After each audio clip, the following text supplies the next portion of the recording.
Graça e paz, amada igreja, nós somos gratos ao Senhor por mais esta quarta-feira que Ele tem aqui nos concedido para juntos estudarmos a palavra do nosso Deus e nós vamos dar então continuidade a essa nossa série de estudos baseados aqui no Evangelho de Mateus. Hoje nós estudaremos o capítulo de número 8, do versículo 28 até o versículo de número 34. Essa história que nós encontramos também relatada ali nos outros evangelhos sinóticos, né? Tanto lá em Marcos, capítulo 5, como também em Lucas, capítulo 8, mas hoje nós veremos então qual é a tônica, qual é a mensagem que o evangelista Mateus, né, ele tentou então passar para aqueles que estivessem lendo aqui os seus escritos.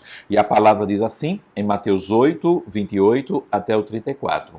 Tendo ele chegado, no caso Jesus, à outra margem, a terra dos Gadarenos, vieram-lhe ao encontro dois endemoniados, saindo dentre os sepulcros e a tal ponto furiosos que ninguém podia passar por aquele caminho.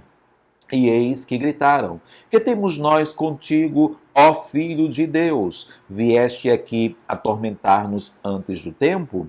Ora, andava pastando, não longe deles, uma grande manada de porcos. Então os demônios lhe rogavam: Se nos expeles, manda-nos para a manada de porcos.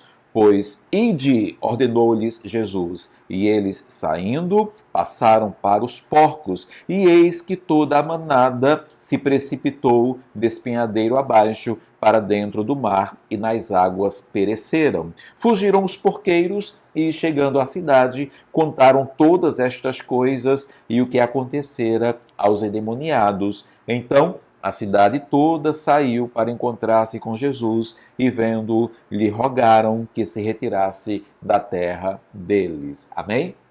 Oremos ao Senhor. Pai, nós clamamos que pelo sangue do Teu Filho Jesus Cristo, por intermédio do Teu Espírito Santo e através da Tua palavra, Tu estejas ministrando e trazendo edificação sobre a Tua igreja. E é no nome dele, do Altíssimo, que nós oramos assim. Amém e amém. Ok, irmãos, esse texto então que tem por título A Cura de Dois Endemoniados Gadarenos. Esse episódio, irmãos, é que de maneira muito clara e essencialmente importante, né, para o contexto e para o ensino, né, desse texto, deste relato, nós podemos ver então que esse episódio ocorre logo após, né, aquele relato em que Jesus ele acalma uma tempestade, né, finalizando ali com o versículo 27, que os discípulos eles ficaram muito maravilhados, né, pelo fato de Jesus ele falar com os ventos, ele falar com o mar e estes lhe obedecerem. Então, é muito importante, irmãos, esse outro contexto, este outro ensinamento, né, ali anterior, para aquilo que Mateus quer nos ensinar através deste relato da cura dos dois endemoniados. Primeiro aqui, irmãos, o versículo 28 declara que Jesus, logo após o episódio da tempestade, ele chega ali à outra margem, na terra de Gadara, no que os evangelistas Marcos e Lucas, eles trazem ali a palavra Gerazenos, né? Porque ali eles se referem justamente a uma pequena cidade que havia ali na beira ali daquele lago em Gadara, né? Havia ali uma pequena cidade que justamente era habitada pelos Gerazenos. E ali, junto a esta cidade, digamos assim, entre o mar, né, entre a praia e aquela pequena cidade, havia um pequeno caminho, e esse pequeno caminho ele atravessava ali algumas tumbas que hoje, inclusive, foram encontradas e são tumbas antigas, né? Que combina exatamente com a descrição do terreno apresentado aqui nesse relato. Assim, então, que Jesus chega naquela margem, diz o texto bíblico, né? Que ele passa por um lugar, este caminho, dois endemoniados saindo ali dentre os sepulcros, né? Dois homens que estavam endemoniados, que estavam possessos e que estavam ali muito furiosos. Inclusive o texto diz que eles não deixavam ninguém passar por aquele caminho e obviamente que Cristo ele queria passar por aquele caminho, queria ir provavelmente até aquela cidade, ok? Tanto Marcos quanto Lucas, eles mencionam ali a existência de apenas um endemoniado, que inclusive esse texto é mais conhecido por nós como o endemoniado ali de Gadara. Nós conhecemos a história de mais um.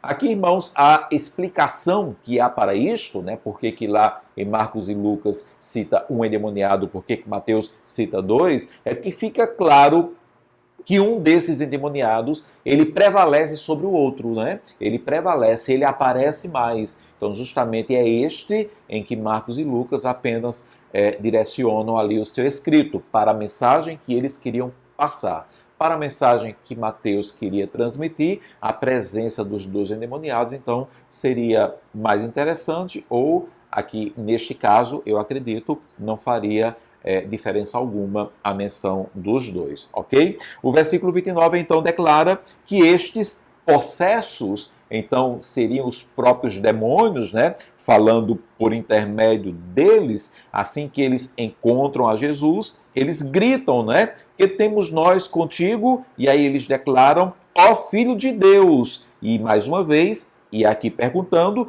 vieste aqui atormentar-nos antes do tempo? Então essas duas expressões, né? Ó Filho de Deus, a forma como eles se referem a Jesus, e a pergunta, né? Viestes atormentar-nos antes do tempo? Então fica evidente que os demônios, primeiro eles reconheciam a divindade de Jesus, né? Reconheciam a autoridade dele, né? Porque ao contrário de alguns homens que ainda duvidavam de quem era Jesus, se de fato ele era o Messias, esses demônios de cara, né, já declaram que ele era sim o Filho de Deus. Ó Filho de Deus. Perceba inclusive aí, né, o Filho encontra-se com letra maiúscula, declarando que de fato é uma referência à ideia da Trindade, né? O Filho realmente do Senhor de Deus. Os demônios, eles reconhecem essa divindade e essa autoridade de Cristo. E não só isso, mas eles também sabiam que havia ali um tempo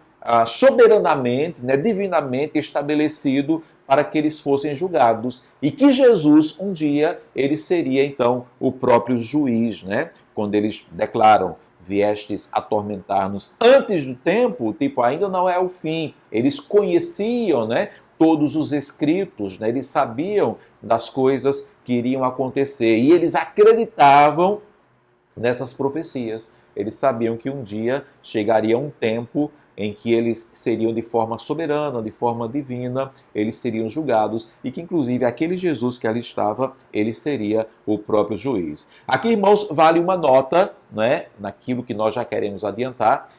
Essa nossa palavra de hoje, ela terá algumas notas que serão essenciais para o entendimento da mensagem principal. E a primeira nota é que, agora sim, não é, como eu disse lá no princípio, lembra que eu falei que o relato anterior, né, de Jesus ali, ele acalmando uma tempestade, seria importante para o ensino aqui que Mateus queria passar? De fato, nada é por acaso. Mateus, como escritor, ele estava seguindo ali uma linha de raciocínio.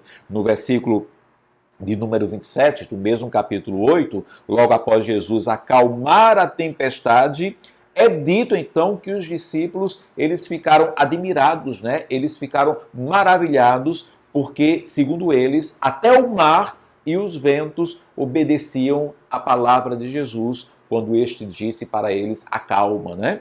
Então até o mar e os ventos obedeceram à voz de Cristo e isso causou uma admiração ali aos seus discípulos. Agora, estes mesmos discípulos que ficaram admirados, né, porque os ventos e o mar obedeceram à voz do Mestre, agora estavam vendo que até os demônios também obedeciam a ele, que até os demônios também se rendiam a ele. A ideia de demônios, né, era algo totalmente crível ali dentro da cultura judaica, né? Os judeus, eles acreditavam piamente nisso, como nós também cremos à luz da palavra do Senhor, e eles viram ali que os demônios, eles se rendiam também a Jesus. Então, é uma sequência de ensino de Mateus.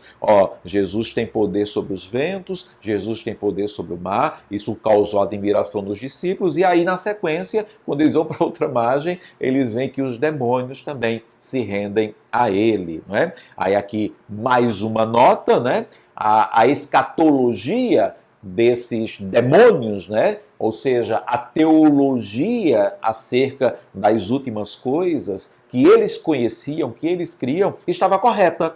Eles estavam corretos, né? Quando eles disseram, né? Vem nos atormentar-nos antes do tempo, eles sabiam que um dia seriam julgados por aquele próprio Cristo. Então, esta teologia, este conhecimento estava correto, mas uma coisa é conhecer. E aqui vale a nota, né? Aqui uma coisa é conhecer a verdade e outra bem diferente é amar esta verdade, é ser convertido por esta verdade. Eles conheciam a verdade, os demônios declaravam esta verdade, mas eles não amavam esta verdade, eles não eram convertidos a ela. Então, vale esta nota. E aí o versículo número 30 e 32, no caso esses três versículos, eles precisam ser analisados à luz de todo o contexto também. Porque a primeira lida que nós podemos fazer a esses três versículos passa-nos uma ideia errônea, né? Talvez até mais para o homem ímpio, né? De que Cristo ele foi perverso, né? Com esses animais que aqui estavam, né? Esses porcos, né? Porque a ideia é que havia ali uma manada de porcos, os demônios, então, eles rogam para que Jesus lancem eles para aqueles porcos, né? E não para as profundezas. E aí Cristo, de fato, ele faz isso. Então, precisa ser melhor analisado esses três versículos, o versículo 30, o 31 e o versículo de número 32. Primeiro, irmãos, lá em Marcos capítulo 5, versículo 13, que é um texto paralelo a esse, lá Marcos, ele acrescenta que havia nesta manada cerca de 2.000 porcos, né? Então era uma manada grande, era imensa, né? Então 2.000 porcos estavam ali próximo a Jesus e a esses demônios. Então um número tão grande, né, de animais que eram tidos por imundos, né? Eram animais impuros ali para os judeus, isso de acordo com a lei mosaica. Então, esse número tão grande de 2.000 porcos sugere que essa região de Gadara ela era dominada pelos gentios, né? Então, não era ali dos judeus. Um judeu ele não criava porcos. Então, os gentios criavam, né? Os porcos eles eram uma contravenção ali à lei mosaica, né? Era uma contravenção à lei do próprio Deus, né? E todos sabiam disso, irmãos, todos sabiam disso, né? Os demônios, eles sabiam disso, os judeus, eles sabiam disso, os gentios, eles sabiam disso também, né? E os próprios discípulos que ali estavam, eles sabiam disso. Então, quando Cristo ele ouve ali, né, o pedido dos demônios, rogando a ele para que eles fossem jogados ali, né, enviados ali para os porcos, ou sobre os porcos, tirado dos homens e posto ali nos porcos, na verdade, eles estavam ali clamando, né, eles estavam pedindo para que não fossem mandados para o grande abismo, que não fosse mandado ali para o que nós conhecemos hoje como o inferno, né, as profundezas, ali o mundo subterrâneo, né, a prisão dos demônios, que no caso desobedeceram ali ao Senhor. 2 Pedro capítulo 2, versículo 4 e Judas, o versículo 6, falam muito bem sobre esses lugares onde os demônios serão lançados um dia. Os demônios ali diante de Jesus rogam a ele, não nos mande ainda para as profundezas, para o grande abismo. Ali naquele lugar seria o fim deles. Aí eles clamam, nos envia ali para aqueles porcos, né? Então eles não estavam ali meio que tentando usar a Cristo. Eles sabiam que os porcos eram animais imundos e que nem deveriam estar ali naquela região, coisa que os judeus e aqueles gentios, né, os porqueiros, né, eles também sabiam disso, né? Eles sabiam, o caso aqui, a ideia é que os demônios, eles sabiam que Jesus, ele tinha autoridade e poder para enviá-los, caso ele desejasse, já para o grande abismo, já para a grande profundeza ali da terra. Eles sabiam que Jesus já tinha autoridade para isto, caso ele desejasse. Por isso que eles pedem, ainda não, nos envia então para aquela manada de porcos, né? E vale aqui mais uma nota então, o texto ele vai deixar claro a permissão do Senhor que esses demônios eles permanecessem aqui ainda, não é? Então ele lança os demônios nos porcos, os porcos se precipitam ali, né, de um despenhadeiro, eles morrem, mas esses demônios, então, ainda ficam aqui, digamos assim, nessa dimensão, ficam ainda aqui nesta terra, ainda propensos, né, ainda a atormentarem outros homens. E aí o versículo 33 e o versículo 34, né, revela então que os porqueiros, eles fogem diante daquele episódio, né? Eles fogem, deve ter sido uma imagem muito terrível, inclusive ver aqueles porcos dominados pelos demônios, né? E aí quando eles chegam à cidade, eles contam tudo aquilo que aconteceu, né? Tanto aos porcos quanto também aos endemoniados, e a cidade toda então saiu para encontrar-se com Jesus. Essa cidade, ela sabia que os porcos tinham sido dominados pelos demônios e se precipitaram ali, né, sobre um despenhadeiro. Eles sabiam disso, a cidade, mas a cidade também sabia, né, que os endemoniados tinham sido libertos.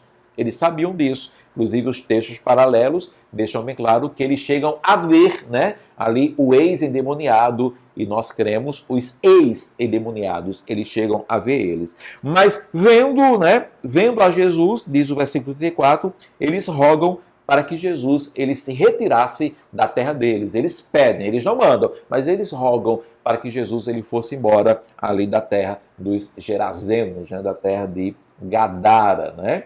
Então, talvez aqui, irmãos, é bem possível que houvesse uma preocupação naqueles gentios, né, com o impacto financeiro provocado pela perda dos porcos, né? Eles perderam aqueles porcos ali e isso iria impactar financeiramente ali a terra deles. Eles estavam unicamente preocupados com isso, né? Eram ímpios que apenas ficaram assustados, né, por estar na presença de tamanho poder espiritual.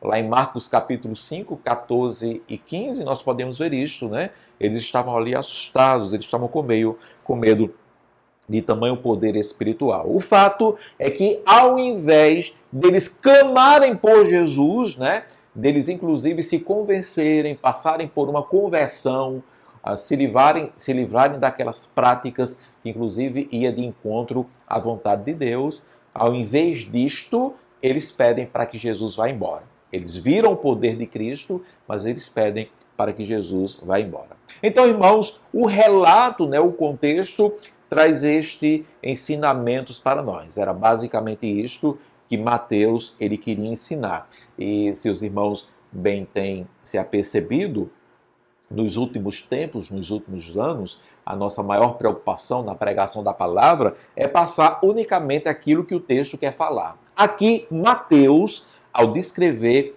essa história, né, dos dois endemoniados de Gadara, somado ao texto anterior, ele queria passar exatamente este ensino. Primeiro, o texto está demonstrando ali que há sim uma existência de um mal espiritual.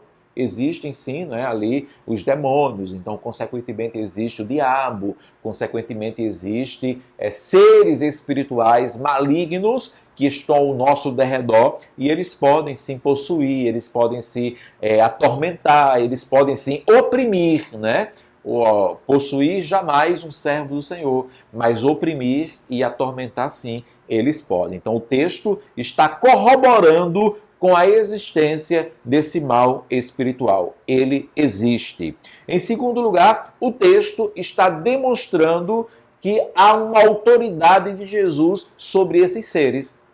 Ele tem autoridade sobre os ventos, ele tem autoridade sobre o mar, como foi declarado na passagem anterior, não é? E agora aqui Mateus também declara que ele tem também autoridade sobre os demônios, né? Os demônios temem a Jesus, os demônios creem em Jesus, os demônios acreditam ali que eles terão um fim e que Jesus será o próprio juiz, né? Que vai ali dar o cabo deles. Eles sabem disso, eles acreditam nisso, eles creem nisso. Eles, inclusive, rogam a Jesus, eles pedem a Jesus para que não sejam lançados ainda no grande abismo, porque eles sabem que Jesus teria poder e autoridade para isto, e glórias seja dada ao Senhor Jesus. Eles têm o conhecimento, mas aí então vem o terceiro ponto, né? O texto está demonstrando também que pode haver conhecimento. Porque os demônios tinham conhecimento, irmãos. Os demônios tinham conhecimento de Jesus, de quem ele era, mais do que os homens, eles não duvidam, eles declaram de cara, né? Ó Filho de Deus. Não há nenhuma dúvida, eles sabem que aquele é o Filho de Deus, que outrora estava assentado à direita do Pai, que todas as coisas veio a existir pela palavra dele e que ele mesmo um dia iria julgá-los. Então havia esse conhecimento nos demônios. Os porqueiros, a partir de então, viram o poder de Jesus, tinham conhecimento do seu poder, viram o que ele fez ali aos demônios, né, aos porcos, e viu que ele livrou os endemoniados. A cidade também de Gadara vira esse grande poder. Eles tinham conhecimento, mas não havia o convertimento, né? Então o texto está demonstrando que pode haver conhecimento e não haver o convertimento, não haver a conversão. Em quarto lugar, o texto está afirmando que o Senhor ainda permite que os demônios fiquem por aqui. Ele tem poder para lançar os demônios no abismo, no inferno? Já hoje tem, ele tem esse poder, ele tem essa autoridade, e os demônios sabiam muito bem disto, né? Tanto que rogam, agora não, Senhor, lança-nos naqueles porcos, nós rogamos a ti. E não é que Jesus fez a vontadezinha deles, não é que Jesus foi bonzinho com os demônios, não. É que o Senhor, ele ainda permite que os demônios estejam aqui nesta dimensão. Os demônios ainda estão aqui ao nosso redor. Volto a repetir, para possuir, para atormentar, para oprimir. E em quinto lugar, a mensagem que Mateus quer passar através desse texto é que o texto está deixando claro que Jesus ele pode livrar o homem da opressão maligna, e glórias a Deus por isso. Não importa se é uma possessão, não importa se é alguém oprimido, Jesus tem poder e autoridade para livrar a esses dois homens que viviam como animais, né, ali em meio aos sepulcros, né? O texto paralelo, ali de Lucas e Marcos, chega a dizer que eles se feriam, né, eram acorrentados, eram presos, quebravam as correntes, as pessoas não podiam passar por aquele caminho, as pessoas tinham medo dele e viviam nus, né, como bichos ali, né, em meio àqueles sepulcros. Inclusive é dito que havia família, né? Quando o endemoniado gadareno, ele é ali curado pelo Senhor Jesus, ele é livre daquela possessão, Jesus diz para ele, né, volta para a tua família, volta para os teus e conta para eles, né, relata para eles tudo aquilo que eu fiz na sua vida. Jesus tem poder para livrar o homem da opressão maligna. Não é outra religião, não é a macumba, não é o espiritismo. Jesus tem poder. Ele quebra todos os laços, ele quebra, destrói todas as correntes, ele liberta o cativo. Ele tem poder. A presença de Cristo em determinada vida vai expelir toda a presença do mal que possa existir ali. Então creia, Jesus pode sim te libertar. Amém, irmãos? Então, são esses os ensinos que basicamente Mateus ele quer passar à luz, então, deste relato, né, deste episódio. É linda a palavra de Deus, porque Marcos e Lucas vão trazer uma outra tônica, estavam escrevendo a um outro público, e tudo isso são ensinos para nós. Né? Quando lemos essa história lá em Marcos,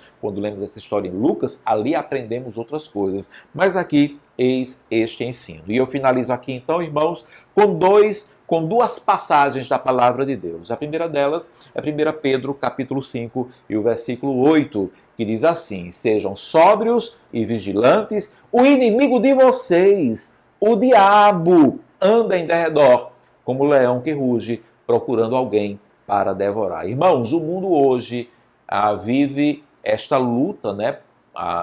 Vive esse empenho, homens inteligentes, né? De, inclusive, dizer que o diabo não existe, que o mal não existe. Há igrejas que se dizem cristãs, evangélicas, que hoje renegam a existência do inferno, que dizem que o diabo não é um ser existencial, não é?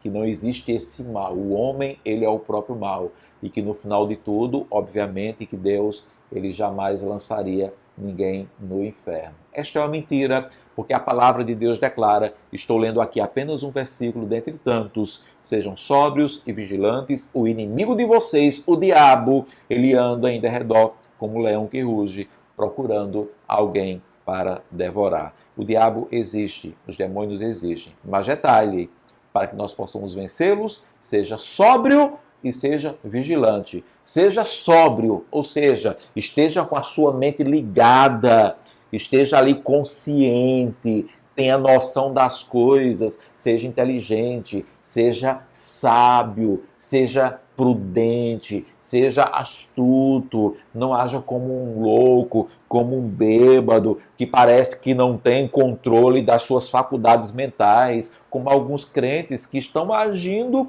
como se o diabo não existisse. E aí, se tornam fantoches na mão do maligno. Sendo crentes de verdade, não podem ser possuídos, mas são oprimidos, atormentados, engolem corda do diabo e vivem uma vida distante da vontade daquele que os chamou para a sua maravilhosa luz. Seja sóbrio, seja vigilante.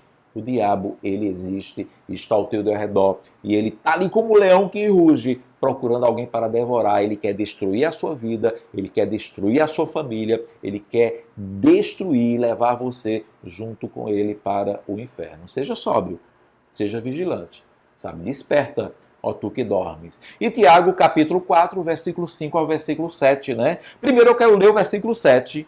O versículo 7 diz assim, portanto, sujeitem-se a Deus, mas resistam ao diabo e ele fugirá de nós. E geralmente a gente só recita este último versículo, né? As coisas estão mais, né? Então tudo está dando errado, o diabo está atormentando, está oprimindo, a gente sente a presença dele, o dedo podre dele, né? No meio da nossa casa, da nossa família. Aí a gente diz, não, a Bíblia diz, resistir ao diabo e ele fugirá de vós. Eu estou resistindo.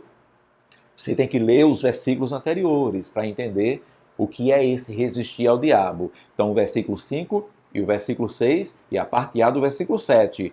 Ou vocês pensam que é em vão que a Escritura diz, é com ciúme que por nós anseia o Espírito que ele fez habitar em nós. Então, o Espírito Santo, ele tem ciúme de nós. Ele quer a nossa vida só para ele. Nós não podemos ser divididos para este mundo, para as coisas deste mundo, para, sei lá, os prazeres deste mundo, o meu trabalho, sabe, a minha carreira, a minha profissão. Não, ele tem ciúme de nós. Ele quer que nós sejamos dele completamente. E essas coisas são consequenciais. E aí o versículo 6, mas ele nos dá cada vez mais graça. Por isso diz, Deus resiste aos soberbos, mas dá graça aos humildes. Soberbo é aquele que se acha, é aquele que pensa, né? Que por ele mesmo. Aí, não faz a vontade de Deus, sabe? Não está ali sobre a mão do Senhor